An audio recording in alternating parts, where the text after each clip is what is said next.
Hopefully everybody can hear me. Welcome to CTL's Education and Professional Development Series. My name is Amy Alcalisi, EdTech Project Manager here at CTL, and I'm joined by Stephanie Shea, our Marketing Manager.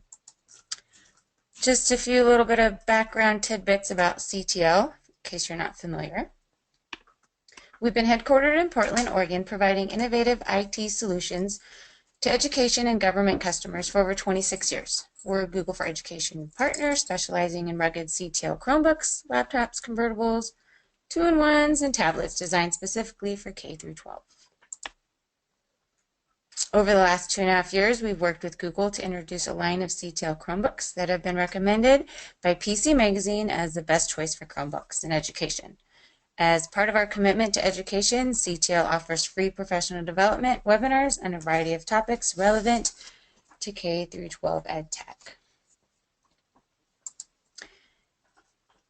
You are listening in using your computer speaker system by default. Oh, I'm sorry. Let me backtrack. Let me go over the introduction first. It's actually Introduction to Google Classroom, presented by Blanca Duarte of Logic Wing Professional Development and Technology Consulting. Now let's move on.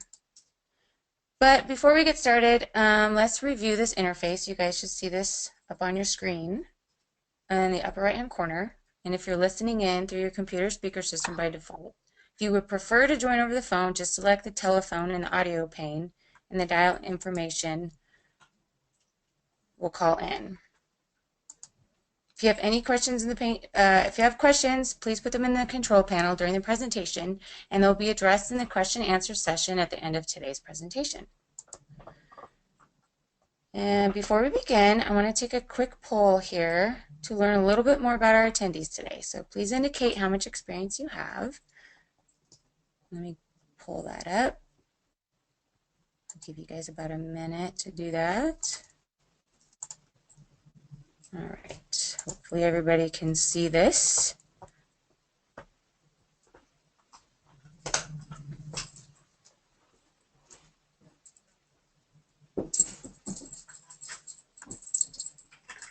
All right.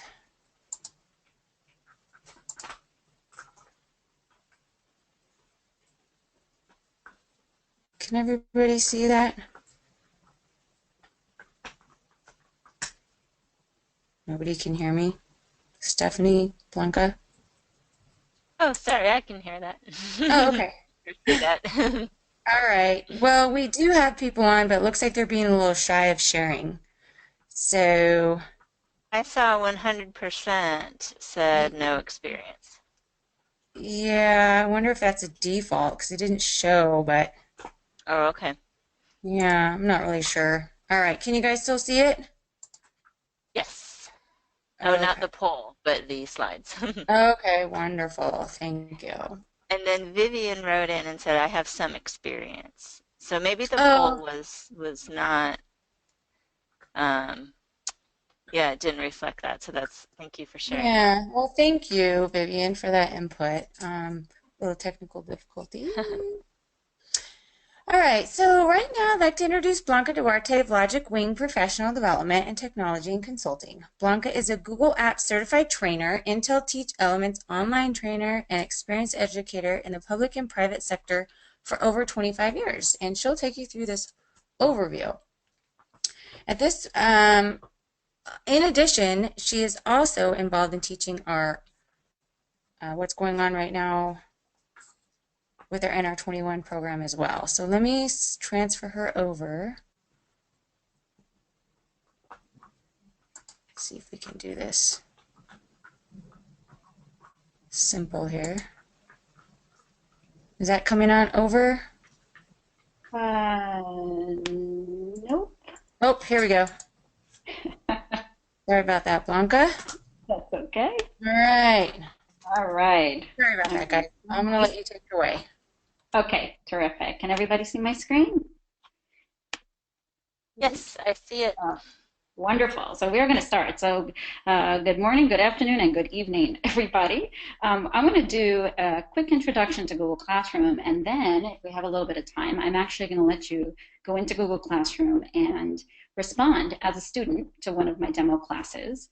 And then we'll have some time, hopefully, to also have you start to create your own Google Classroom. We are going to first talk about what Google Classroom is. Then our agenda is going to include how to create and prepare a class, how to invite students and add guardians, how to create and grade assignments, and then we'll answer any questions that you might have. So what exactly is Google Classroom? Well, here at Google, we like to call Google Classroom Mission Control. This is a place where teachers can basically handle all of the assignments, announcements for their class. They can put materials and resources right into this online space. So for a teacher that is looking to create more of a blended learning environment, Google Classroom works really nicely. For a teacher who is just looking to organize assignments, especially those that have been created using Google Docs and some of the Google tools, it's a great place to be able to organize the delivery of those assignments to students and the collection. Okay. What are some of the benefits? Well, Classroom gives teachers more time to teach and students more time to learn. Why? Well, because when you are creating and collecting assignments, sometimes that can be a cumbersome process. So this really helps you kind of go paperless if that's one of the goals. It also improves communication. So in Google Classroom, you have what's called a stream. And in that stream, not only can teachers post assignments and announcements, but students themselves can ask questions about assignments, they can ask for clarification, and it's an online space where it's not just student to teacher communication, but it's also student to student. And again, we talked about the benefit of being organized. When students log in, they can actually see the assignments that are due. So that kind of helps them stay organized, and they can not just see an assignment for one class, but they can actually see what assignments are due for all of their classes. So how do you begin to use a tool like Google Classroom? Well, Google Classroom can be created in just a couple of clicks. The URL is classroom.google.com, or you can use your app's launcher, which is that waffle on the right-hand side of your screen when you go to Google. So you can easily get to Classroom. When you are in Classroom, the first time that you log in, you'll be asked whether you're a teacher or student, so you'll choose the appropriate one, and then just with a click of a button, you can start to create your class. We're going to go through some of the actual logistics in just a moment. For students, Classroom is a good tool because we know that students are one of the largest populations that use mobile devices, smartphones and tablets. So there is an app in addition to the web interface for Google Classroom. You see a little bit of the app interface in this picture on the left-hand side. It's very easy for students to work on the go. So if a student is sitting in a doctor's office, they can get access to their homework and actually work there. If they are at baseball practice and there's some time for them to work, if they are on a bus coming to school and it's an hour long, they can actually take out their mobile devices and work right on their phone. So it really is a great tool for students to stay organized and get access to their information. So let's talk about creating and preparing a class. Okay, so I mentioned this before. When you log into Classroom, you can type in the word classroom.google.com. It might be a bookmark that you have saved in a bookmarks bar. You can click on the waffle and get to Classroom there. But whatever way you get there, the very first time that you go into Classroom, you will see an image that looks like this image on the right. And no matter if you are, if it's your first time and you're actually going to be a student in a class, as a teacher, you always want to click on I am a teacher. And what that will do is that will put you in a Google group that is for classroom teachers. That will allow you the ability to create a classroom in the future. When you are working with students, the first time that they enter Classroom, you want to direct them to go into I am a student. Okay. The web interface will look something like this. There is a plus sign on the upper right-hand corner, and that's how you create your first class. So when we say get started with just a couple clicks, it literally is 2 or 3 clicks. The first thing that you'll do also is you will take note of what that interface looks like. There are 3 tabs in the middle of the class that gets created, and we'll talk about those in just a moment. The most important thing, though, is that when you are inviting students into your class, you can use a class code or you can invite students directly. And in addition to being able to do that pretty easily, you can also add guardian emails. And when you add guardian emails, that will give parents or guardians the ability to get a summary every week of announcements and assignments that have been posted to that particular class. So let's start by going right into a web interface to show you how you create your very first classroom. So here I've typed in classroom.google.com, okay, and right now it's blank because this is an account that has not had any classes created. We're going to create our first class, and I'm going to click on the plus sign on the upper right-hand corner. Now, when I click on the plus sign, there are actually 2 different choices. One says join class and one says create a class. So we're going to create a demo class right now, but just know that if you are a student in a class, for example, if your coach is setting up a Google Classroom, you're going to join their class and they're going to give you a class code. And when your students log in and they click on that plus sign, they will only have the option to join a class. So I'm going to click on create class, and I'm going to call my class English 7. Okay. Now there's also the ability to put a section number in here. So if you are teaching 8th grade, for example, and you go by period numbers, you can call it English 7 and then put period, whatever period it is that you're setting up. There's also a place for you to put your subject, so you can certainly put English or ELA or use some other kind of naming convention that that your school might use. I'm going to leave mine blank, and I'm just going to click on create. And I'm just going to ask Amy and Stephanie if you see any questions, or if anybody has any questions while I'm going through, feel free to kind of ask at the moment. So here is what in my English 7 period 2 class looks like. Okay, Google automatically creates a theme and a picture for me. I can always change the theme by clicking on the button where it says theme. I have to click on got it there. So it says select theme on the upper right hand corner, and I can always change my theme. There's a variety of patterns. Here's a book that I think I'm going to select. The other thing you can do, though, is you can actually add your own picture. So I have some students where the policy is allowed, some teachers that actually take a picture of their students in panoramic view or of their classroom, and they actually upload the photo so that the class is a little bit more personalized.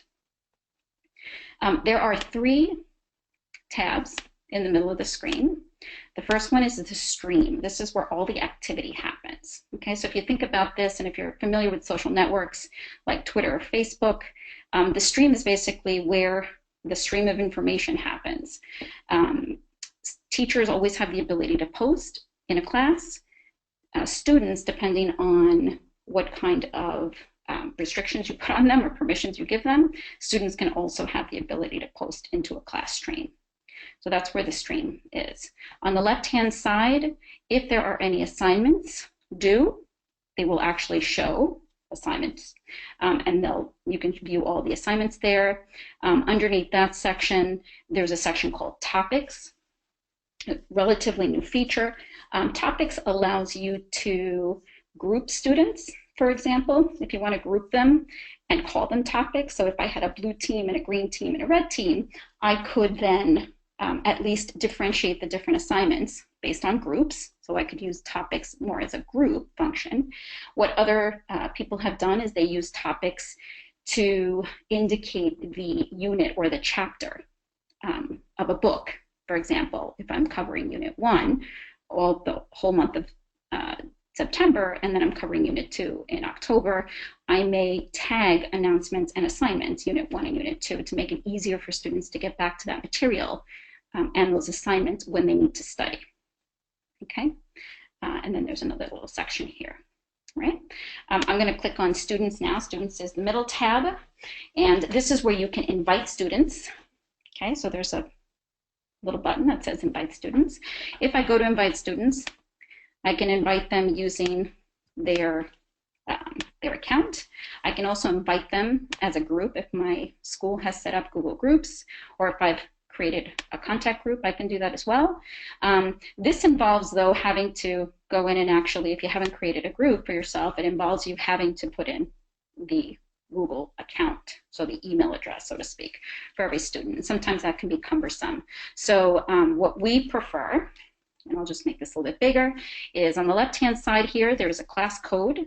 Right now it says OR7GM6, and that would be the code that when students logged in and they clicked on that plus sign on the first page, they would type in that code and they would automatically be added into my class. People have said that it's a similar, something similar that they've seen in Edmodo, for example, if you've used Edmodo or some other technology tools. We have found that the class code is really the most efficient way for students to come in and out of your class. Underneath class code, there's a section called Guardian Email Summaries. Okay, and so if you have multiple classes and you want the Guardian emails to kind of populate, you can say include this class, and it says guardians receive a summary of all their students' work and class announcements. Add all the classes you teach to Guardian email summary. So you can turn that on for everybody if you want. And we'll see what that looks like in just a moment. Okay, so I'm going to pretend to invite someone in my directory, and let's see. We'll invite Andrea, invite the student.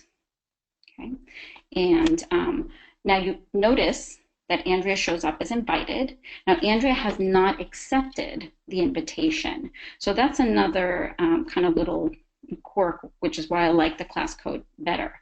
If Andrea has not accepted the invitation, then I can't add Guardian email. If I post an assignment, it's not going to show up unless Andrea comes in and actually joins my course. So by inviting students, you just have to make sure that students accept that invitation. Some students will never accept it, so, so it's just better to have them in the class and add. I'm going to click on the About section now. Okay, so the About section is what I typically refer to as like your traditional teacher web page. And in a traditional teacher web page, you have the name of the class, you have a class description, perhaps you have a class calendar. Okay, so there's a calendar that actually gets created with every course. And this calendar, I'm just going to view the calendar here. This calendar will actually show you if there are any assignments with the due date. Okay, so a child can actually keep up to date with all of their, with just the assignments in your class, or they can choose to see all of their assignments in one calendar by clicking all classes. The caveat here, of course, is that all of their teachers would have to be using Google Classroom, right, for them to be able to see all their assignments. But it certainly helps in terms of saving on agendas, right? It's another way to be able to use an agenda. The other thing that you'll notice here is that it says Google Drive folder. So what you will find when you are using Google Classroom is that every time that you create a class in your Google Drive application, you will find a folder called Classroom that's automatically created. And when you double click on Classroom, you will find every class that you've created. So there's nothing that you need to do in Google Drive. Google automatically creates that folder structure for you as you create your classes and as you create your assignments. Okay, and we'll see that when we go back and we actually add some assignments into this class. All right, so I'm going to just click on Save. Okay, so we've got our English 7. Underneath the About section, where you might have a description and you can have access to your folders quickly, there's a section called Add class materials. And this is where you might, as a teacher, want to include a syllabus. So you might want to add a syllabus into the section. You might want to upload some rubrics, maybe, that you have for the course. You can include, let's see, I'm going to just put English 7, grammar videos. Okay. You might want to include a group of YouTube videos, all right, that you want students to have easy access to. So I just clicked on the button that had the video, and Schoolhouse Rock, one of my favorites. So I'm gonna select Schoolhouse Rock, and look at this. I can actually post a whole series of videos that are always available to my students. So again, in a traditional teacher website, you'll have a section that talks about the class, that might have the syllabus, that might have the rubrics, the books that they're going to read, and then you also might have links to videos or video playlists. So that is what that about section is. So when you are preparing your class or your course, I always say, spend some time filling up that about section. You can always refer students back to that section for additional support.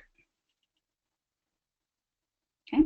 Last but not least, on the left-hand side of the About section, you actually have a place where you can invite another teacher. Now, you can invite right now up to 10 teachers to be co-teachers in your class. So if you have a reading specialist who works with students in your class, if you have teacher aides, if you have an instructional technology coach who is helping you, you can invite them into your class.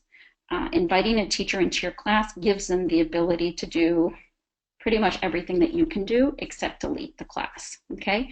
And then what happens is, so let's find a teacher. Okay, we'll invite Mr. Martini. All right, so just like students, when you invite someone, they have to actually accept the invitation. So it'll say invited until he accepts it. And then at the top of the class, it will show the teachers who are basically managing the class. Okay. Any questions up to this point? Hi, Blanca. Can you hear me? Yes. Oh, great. Yeah, so far nothing's popped up. I think that you're giving a really thorough explanation, so we can continue for now. All right, so I'm gonna keep going. Now I do want to show you a class that's already been filled. So I'm gonna pop into a different Google Classroom account. All right, so this is an example of a teacher's dashboard and this is what it might look like after a year or two of running different types of courses. And I'm going to pop into this course here, okay, that already has some information populated. So this is a Google Chrome course. I've got a stream, so I'm just going to scroll down so everybody can see. So the stream starts with a welcome activity. Then I have some assignments. Okay, you'll notice that the assignments have due dates. All right, it shows me how many people have done the assignment, how many people have not. So this number 16 indicates how many students I have. So again, the teacher's not wondering, oh, okay, how many students do I have in my class? How many students got the assignment, received the assignment? It's very easy to tell. And as students start to turn in their work or mark their work as done, the done number starts to pop up. Okay, I'll click on the student section here because now you can see it populated. So this is a group of students who are in this course. And now you can see that they've accepted, right, because I see that they're not grayed out anymore. So they are students in this course. And under guardians now you can see the section that says invite guardians. So I'm going to click on invite guardians, and I'm going to actually put my email address in here. Okay, so let's say that Anna was my daughter, and I am going to invite myself basically to be a guardian. I can also email guardians, I can invite more guardians, or I can remove guardians just by clicking on the menu to the right. Okay, so that's kind of nice. The other thing that I can do is I can actually you'll notice on the upper right-hand corner of the students section, it says students can post and comment. Well, I've had teachers who've said to me, you know, all my classes are pretty good except for like period 2. Period 2 comes in and I feel like I really have to tell them exactly what I need them to do. I need to rein them in. I need to have a little bit more control and structure in that class. So what we've done in those cases is we still use Google Classroom because remember, one of the benefits is that it helps students get organized. It helps them get into a rhythm, and it helps them form habits of, you know, when I walk into this class, I'm going into this portal, I'm going into my course, I'm going to see what my do now is, all the information in this place. But I might limit what some of those students can do. And so let's say that in this particular period 2 class, I wanted to remove the ability for students to post and comment anything in the stream, but maybe I only wanted to give them the ability to comment. Okay, and comment basically would mean that in the stream section, unless I had posted an announcement or an assignment, they could not add a class comment. Okay, so giving students the ability to only comment means that they can only comment to something I've posted. Now, a teacher may say, well, that's great, but you know what? I don't want my students to comment at all. I just want them to read the announcements and complete assignments. And I say, okay, well, we can do that. We can, again, select all the students, and we can go back to the permissions, and we can say only teachers can post or comment. All right? So that really helps a teacher take a little bit more control, especially in the beginning when you're trying to help students you know, learn those digital literacy skills of working together and being respectful. This is a way to also help some teachers who maybe haven't had a lot of familiarity with technology and using technology tools in their classroom. It's kind of a way to give them, you know, to some degree of control, like I said, or some way to ensure that, you know, that students are working the way that they want them to work. Okay, and I will admit that there have been times where I've taken away the ability for students to post and comment because we all have classes that we need to just use gradual release of responsibility, right? So I'm going to give all my students back their post and commenting rights. Now, let's say that you have a class and there's only a couple of kids who are really acting up. You know, do you really want to take away the ability for everybody to not be able to post and comment? Well, you actually do have the ability to just select individual students and then go to the actions bar right here and mute them. So in this case, I could mute Anna. Students can still submit work, they can still see assignments, but they cannot comment or post. So how great is that? And guess what?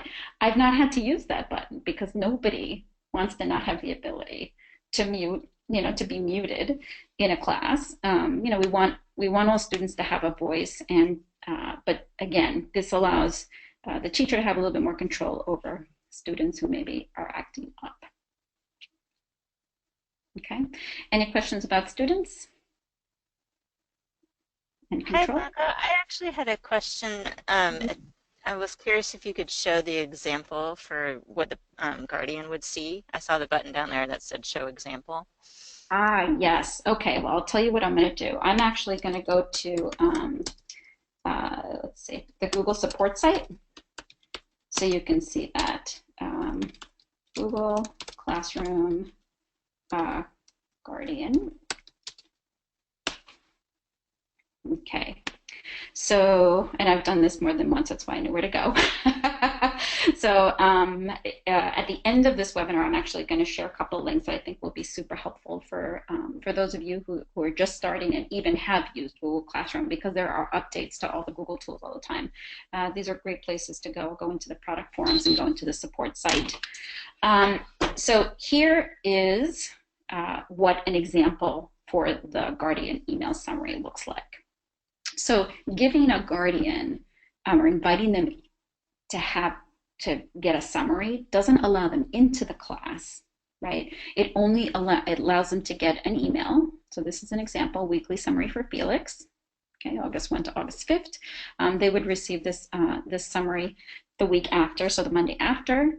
And you can see it clearly says student work missing from last week. Okay, so, and then what to do next week. And then, here you go. Okay, so you've got different information. So you'll see announcements, you'll see assignments. Another type of an assignment is a question. All right, and a parent is able to unsubscribe if they want to, if they don't want to receive those summaries anymore. Okay, but it's pretty clear, I think.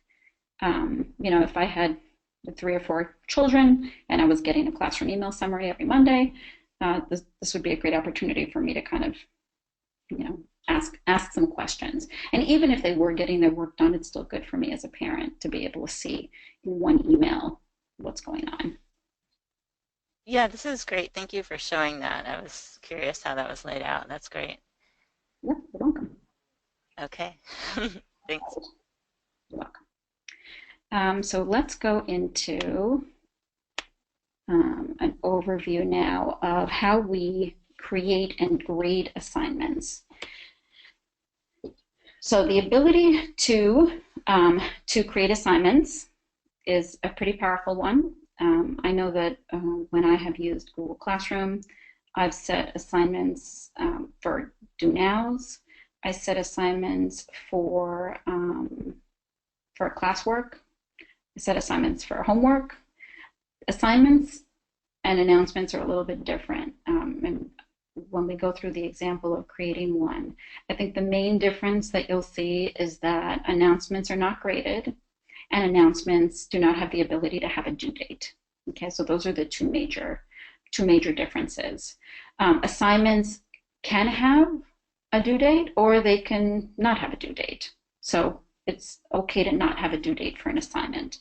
There are some teachers who just like to post a group of assignments and just have kids you know, do them or select a different assignment. Right now, there is not a way to create assignments and just assign it to a group of students. But like I said earlier, you can use topics so that you can help students kind of sort by team number or by letter or some other convention what their assignments are. When you create an assignment, you have the ability to attach files from Google Drive. So if you had created a Google Doc with a table and you wanted students to fill the table in, perhaps with a word in their definition or to answer questions from a reading assignment, you could attach your own template basically that you had created, and then you could give each student a copy. So instead of forcing the student to make the copy or putting the burden on yourself as a teacher to make a copy for each student, when you create assignment in Google Classroom will actually make a copy for each student and put the name, their name in that copy. So that saves you a tremendous amount of time. The other thing that you can do with an assignment is you can add a YouTube video. So you can have them watch a video and then perhaps put a link to a Google form to collect information from them. You can also link to a web page. So if you wanted them to go to a particular web page, read an article, and then provide a summary, you could also create an assignment with the ability to do that. And there are 3 different ways that you can share assignments. You can create one copy for the class to view. So let's say that you had some review notes for them to look at over the course of a week or 2 to study for an exam. You could create an assignment, so to speak, without a due date and just have all the students view the one copy of the review notes that you had available for them.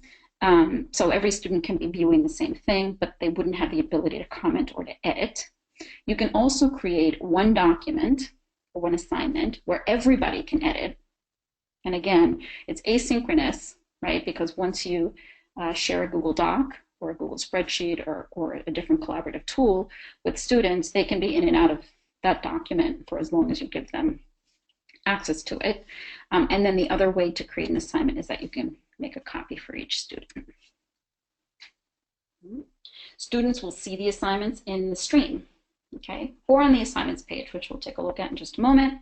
And the stream, again, it's just a stream of information, right? So it actually posts the most current post or assignment at the top of the stream. That's the way that the stream works.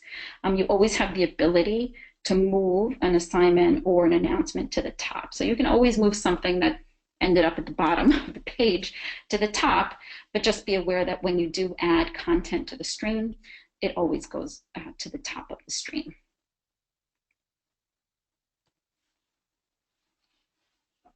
And this is one of my favorite parts, is that when you create an assignment and you have a template that kids are using. So in this case, the assignment was to write a paragraph about what I did last summer. And you notice that there's a dash and the child's name is right behind it. In this case, there was a template and the teacher provided everything that you see on the screen. So it was a Google Doc with a header on the right-hand side of the document. It had the title, what I did this summer, and then it had the instructions again. Something that I highly recommend is that you always want to have the instructions not only in the assignment when you post it in the stream, but you also want to include it in your template.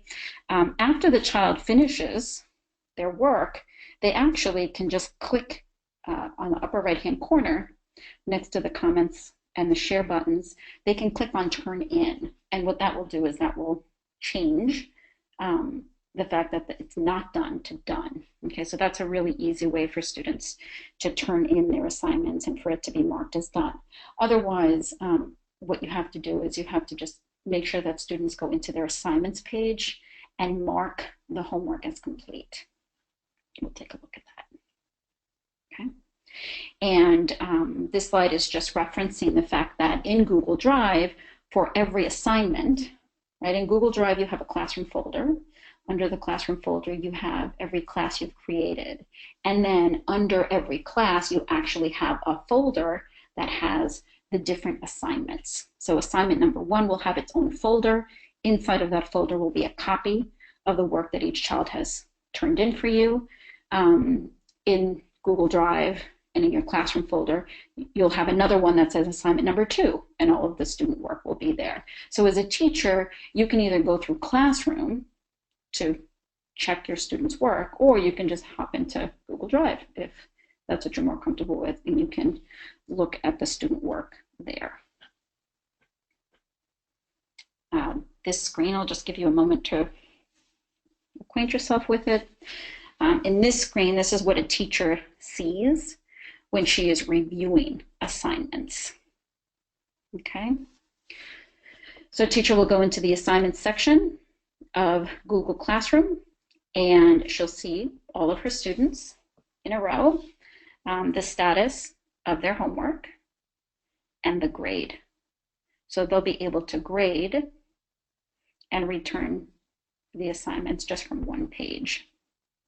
Again, for a teacher, I know for me, when I'm grading assignments, when I used to have to, collect papers and then sit down with a grade book and go one by one and see who didn't turn it in. And if I didn't check it right away, it would be days before I got back to them. This just really helps you to organize and to be able to give feedback a little bit more quickly. Okay, so let's hop into our stream. Okay. Oh, stream is updated. Well, let's show that. All right. So this is an example class that I have set up. Let's see. Where can I do this? I want to actually send everyone accounts. Well, you know what? I'll do that at the end. That's fine. Let me show you first how to create announcements and assignments. So in real time. So at the bottom of this screen, there's a big plus sign. Okay, you'll notice this plus sign on mobile devices as well.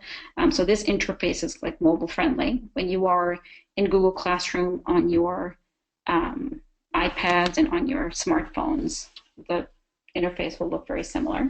When you click on that plus sign, you have the ability to create an announcement. So let's go ahead and, I always say, welcome to our class.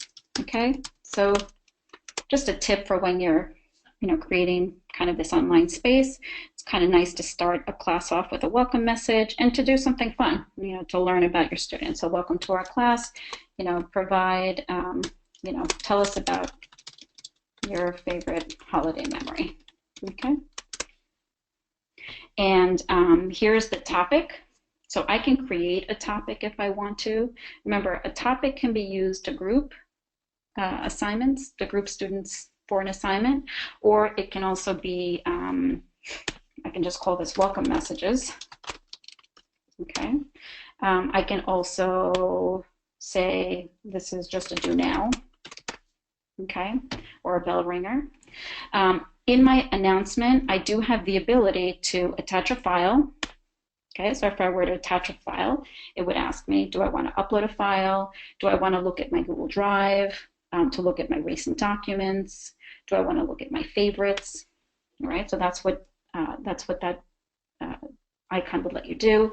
This is a direct link to Google Drive, so if I clicked on it, it would take me right to Drive. This button we already saw takes me to YouTube, so I can either search or I can put in a URL. And then this icon would take me right to adding a link. Okay, so I don't have to include any of that in my announcement. And I'm going to post. Okay, there we go. So you'll see that this is a do now. You'll also see on the left-hand side now, I have two different topics that students can use to filter through a very long stream. Right in the beginning of your class, you won't have a very long stream, but as you continue through, you'll end up with a lot of different announcements. So I'm going to click on Do Now just so that you can see how great is that. I only see the announcements and assignments that have been tagged with Do Now. Right, so that's just a way to help your students organize themselves. I'm going to click on that red button again, and now I'm going to add an assignment. So this is where we're going to see a little bit of a difference. I like to number my assignments. Okay, so assignment number 1, assignment number 2.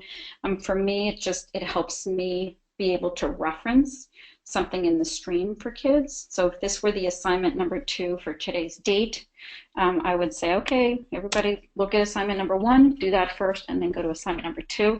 You may want to use a different convention. There's lots of different ways that, lots of different ideas, tips, and tricks that teachers have posted about organizing that stream a little bit better. So that's just one, but we can find a ton online. So I might want to say, okay, share a story about the holidays. Okay. Actually, these are my instructions, so I'm going to put my instructions down in that second portion, and then I'm going to call this my holiday story. Right? And this is where you see due date. Now, we didn't see this with announcements. I'm going to say that this is due tomorrow, Friday. I can choose a time if I want or not. Okay, I usually try not to make it 11:59, and I'll tell you why. Because then some students will wait until the last possible minute, just like adults, and they'll start the assignment at 11 o'clock at night, and they'll turn it in at 11:58. So what I like to do is I like to put it like 7 or 8 o'clock in the morning the day after I would typically need it to be due. I'm not going to use a topic here, and in this case, I could actually attach a Google Drive template if I had created one, but I didn't. So I'm just going to say, all right, just share a story about and use Google Docs to write about it. Okay. So in this case, I'm asking the student to actually go ahead and create a Google Doc and then attach it to this assignment when the time is due. When the time comes. I want you to pay particular attention over here when you go to assign the assignment. You can do this with an announcement as well. There's actually a little drop-down arrow, and when you click on the drop-down arrow, there are 3 different ways that I can post the assignment. I can assign it right away, right? So if I post it right away, it will post. I can also schedule the assignment. So this is an awesome feature that got added recently. If I'm planning, and I like to plan ahead of time, if I'm planning for Unit 1 for next month, I might want to schedule assignments to show up in the stream every Monday morning at 8 o'clock. So what I might do is, okay, I'm going to schedule this assignment to show up. Okay, next week. Must be scheduled before due date. Oh, well, that's good because I put my due date as the 9th. So I'm going to say the due date is going to be the 13th at 8 a.m. Okay, and I hope this makes sense to everybody. All right, beautiful. And I'm going to say schedule, and then I'm going to say schedule this to show up on Monday at 8 a.m. Okay. Next week, when I come into this course at 8 o'clock, whether I do this or not, it's going to post at 8 o'clock. Okay. The other thing that I can do is I can create an assignment and save it as a draft. So if this were assignment number 3 and I wasn't, I had just started. Okay, this is, I'm not sure what to do here. I'm not sure what this assignment is going to be, but I can save this as a draft so I can come back to this later. I mean, how great is this for a teacher who's planning, or if you have a co-teacher who wants to save some assignments in here for her, for a smaller group. I mean, this is a great way for them to kind of share their posts and that you can get back to at a later time and then decide that you agree on posting. Okay. Your saved posts, your drafts will always show up at the top of your screen. And when you're ready to post it, you can click on the assignment and just say assign. All right.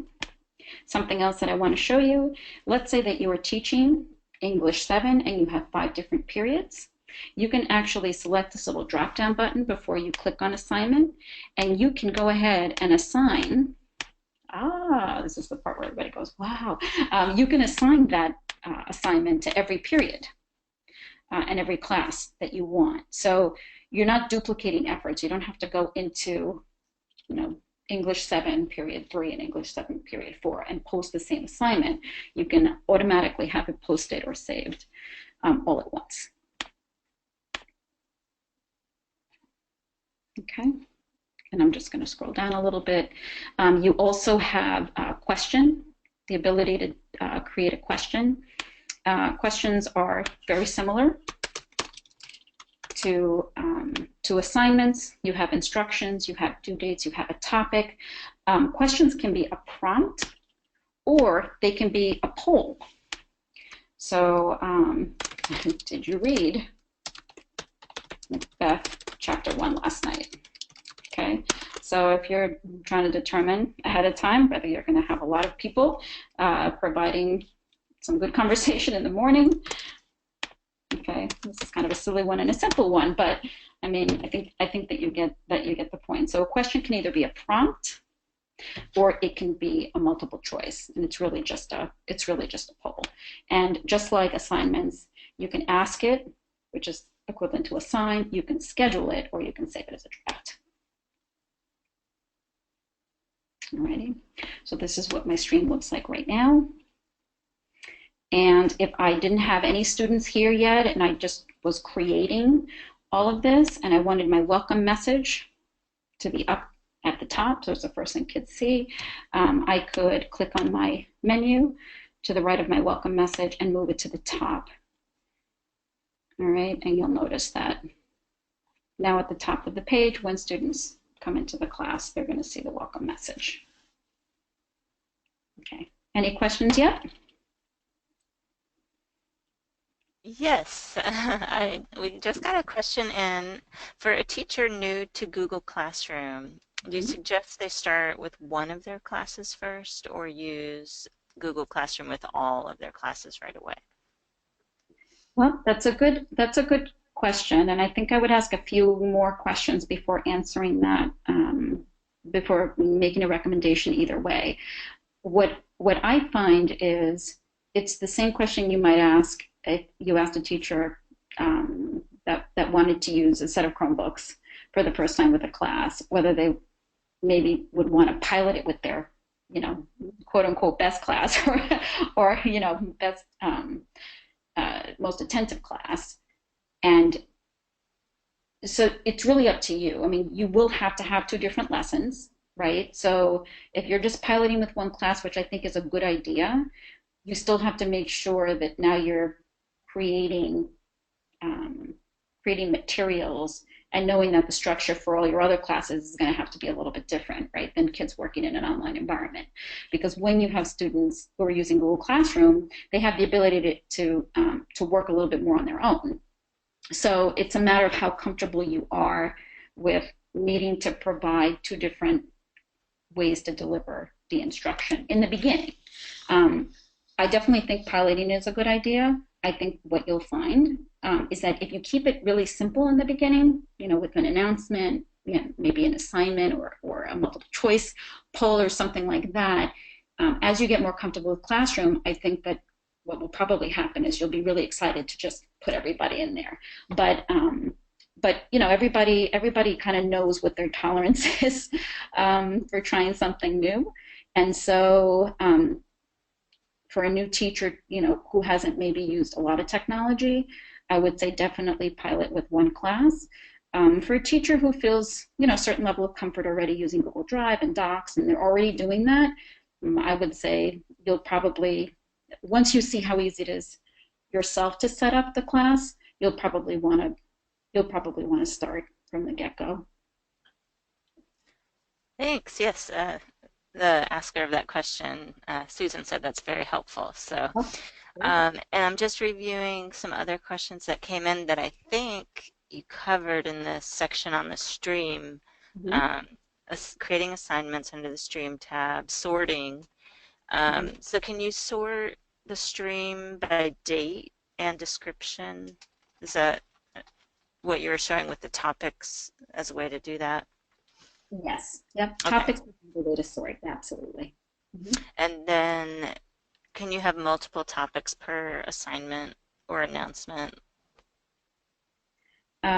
Well, so that's a good question. So let's go into an assignment, and I don't think so, but let's check. All right. So assignment. I can create a topic and call this Unit 1, and no, you cannot. Okay. It would be great. I think that's a wonderful feature request, and this actually provides me an opportunity to show you the feature request tool question mark here. So when you are using the Google tools, in some of the Google tools, you find the question mark pretty easily. On the bottom left-hand corner of this of my screen, you'll see a question mark. I can actually send feedback to Google, and I can say, it would be great to be able to have multiple topics. And I'm going to say like labels, like you can with labels in Gmail, assigned to uh, connected to different assignments. Okay, because you would think that that it would help, right? Because in Gmail, for example, you can have more than one label. If you think of topics as a label, you can have more than one label attached to an email. So it would be wonderful to be able to tag an assignment with Unit 1, Group 1, right? Or Unit 2, Group 2, or something like that. So I think that's a great idea. That was great. Thank you. Um, well, I think that's it for the questions, and we're getting to the end of our time. Okay, So I'll turn it back over to Amy. But this I this have was great. Thanks, I Blanca. have, I have 2 more minutes. Oh, you do? Okay, go for it. Okay. Yeah. Okay. So I want to just bring everybody's attention to the upper left-hand corner of the Google Classroom screen. So that's our Google Classroom main menu. If you click on that, that's where you can get back to your dashboard. Okay. So again, your dashboard is where all of your teacher classes, the classes that you're running are, but you're also going to show the classes that you are a member of. And if you go back to that menu, you can see the calendar. I showed you the calendar a little bit earlier. But this is where you can actually see your assignments. So as a teacher, you can see assignments that you have to grade, okay, under work.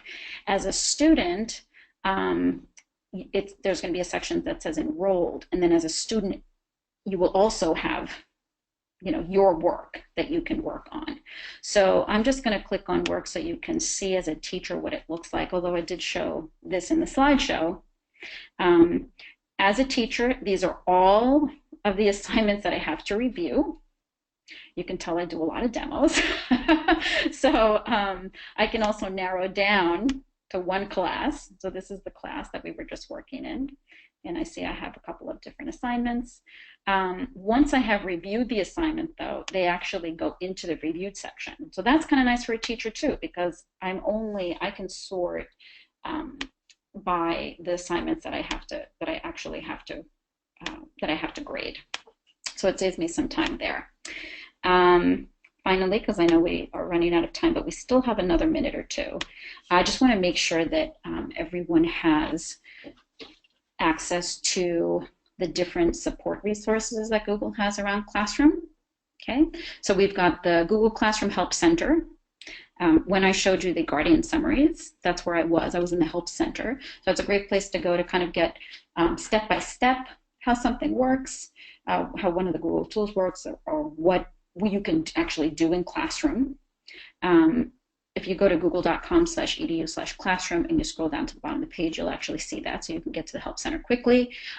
You'll also see a link to the product forums, and the product forums are Google Groups. They're actually discussion boards where teachers can share ideas about how they're using Classroom, or they can ask questions about how other people are using Classroom. If you find something isn't working for you that you think should work, you can ask a question in the product forum. So that's a great place really as a whole teacher community. And when I say there have to be thousands of teachers in there, I'm not exaggerating. There are thousands of teachers in there. There's also Google Educator groups, and those are typically, there's like one per state. And you can find educators who are using the Google tools. Lots of them have meetups, whether they're online webinars that they run for free, or sometimes they actually meet up in person, okay? And then there's also a link to case studies, so how schools have gone Google. All right, so this is what the Classroom Help Center looks like. This is actually manned by the Google product managers and the Google engineers. And then this is what the product forum looks like. Okay, so once you click in the product forums, you'll actually be able to just type in Classroom, and then you have all these awesome discussion forums that you can go into. Okay, and now I'm done. Thanks, Stephanie. Oh my gosh, this is so great, Blanca. Definitely, I am so glad these are recorded so a lot of people can watch them over and over. Great. Okay, and I have some demo. I also have some demo accounts. So if anybody's interested, maybe we'll put like a little email address that people can go to, and if they're interested, I'm happy to send a demo account where people can play as a student or as a teacher. Oh, that sounds great. Hopefully people will be able to email. Well, thank you very much, everyone, for joining today's webinar. It was very informative, Blanca, and thank you very much. If anybody has any questions, contact myself or Blanca. You can see our information on the screen. And you will receive a certificate of completion. You just have to go to that link that you see in the blue box and then fill out a brief survey, and it should pop back to you, the certificate. Also, please visit our website at nr21.ctl.net for more information, and our Google Plus for educators for NR21 as well.